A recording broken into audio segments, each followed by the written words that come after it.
The advent of the internet has allowed our generation to take music to a level that society has never seen before. From the grand scale of modern music festivals to the way we discover new artists, we have revolutionized the way music is distributed and produced. Which brings to light a very controversial topic: free to download file sharing websites like Napster, FrostWire, and the Pirate Bay. These websites are changing the way the music industry functions and have become a breeding ground for the exchange of all aspects of our culture.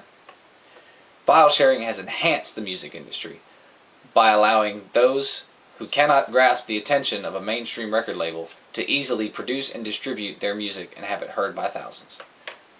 As a musician myself, I have taken advantage of the exposure and distribution allowed by file sharing websites in order to get my own material out there. File sharing, while frowned upon by major record labels, is essential not only for the music industry, but for the growth of our culture as a whole. Music is one of the most defining aspects of any culture around the world. American culture is no exception to this rule. Americans have been the driving force behind many modern genres of music, including rock and roll, country, and even jazz. These genres were created in times of social hardship and change, and were originally intended to deliver messages of rebellion, heartache, or the simple desire to live a better life. Word of mouth was the only way to spread information at the turn of the century, and being a nationally recognized musician was a grand feat reserved for a select few. Today, with modern technology like digital recording, YouTube, and file sharing, it is relatively easy for anyone to become an overnight nationwide sensation. In the early days of the music industry, musicians had few options to get their music heard. Many record labels were afraid to take chances on bands that they thought were passing fads, but bands like the Beatles would do much to set the tone for the lucrative business that would become record sales. Today, this practice has turned a complete 180, with more and more independent or indie labels popping up with the sole intention of creating music outside the ideals of the major record labels. It is relatively easy to start an independent record label by today's standards, and is most prevalent in the hip-hop community.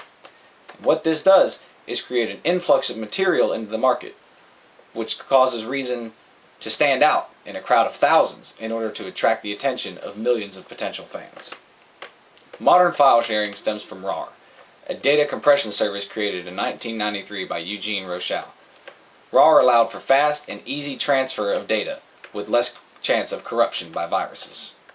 Today, RAR has transformed into sites like FrostWire and the Pirate Bay and allow unlimited access to millions upon millions of files. It is extremely easy and extremely fast to download complete anthologies of albums, and many in our generation choose to do so. Many major record labels, as well as many prominent bands, have attempted to take out legislation against file sharing websites, and at times have even succeeded.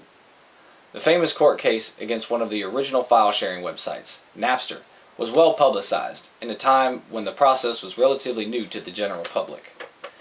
Today, Napster has become a completely legal, paid service that allows file sharing, but not without a heavy cost.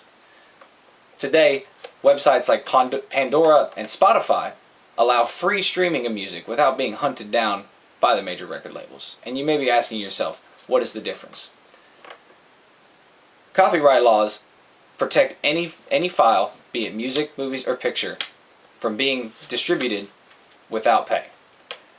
Websites like Pandora and Spotify have advertisements in their streaming service, which allows them to pay royalties to the record company anytime one of their songs is played.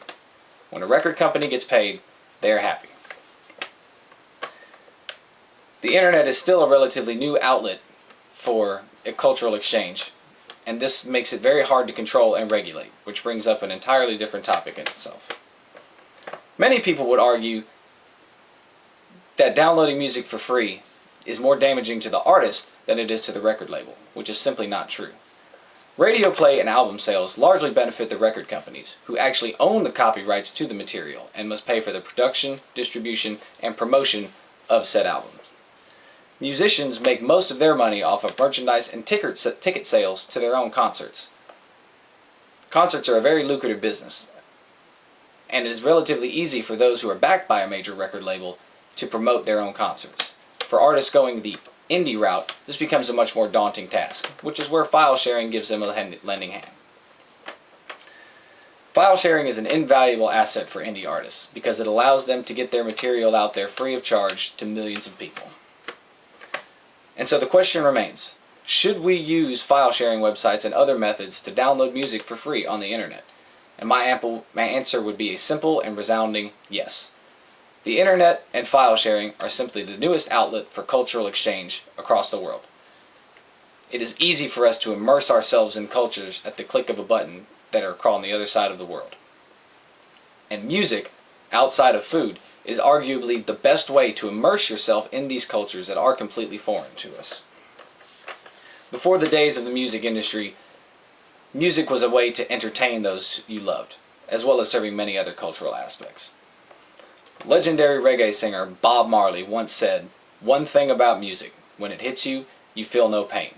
And these words have stayed true to me my entire life. Anyone who listens to or creates music comes to the conclusion of a deeply personal deeply personal emotion that resonates throughout all of us. It is a universal language shared by every culture across the world. And so I ask my listeners, how can you put a price on emotion? It is in my opinion that the true artists are those who create music not to sell, but to connect with complete and total strangers on a deeply emotional level.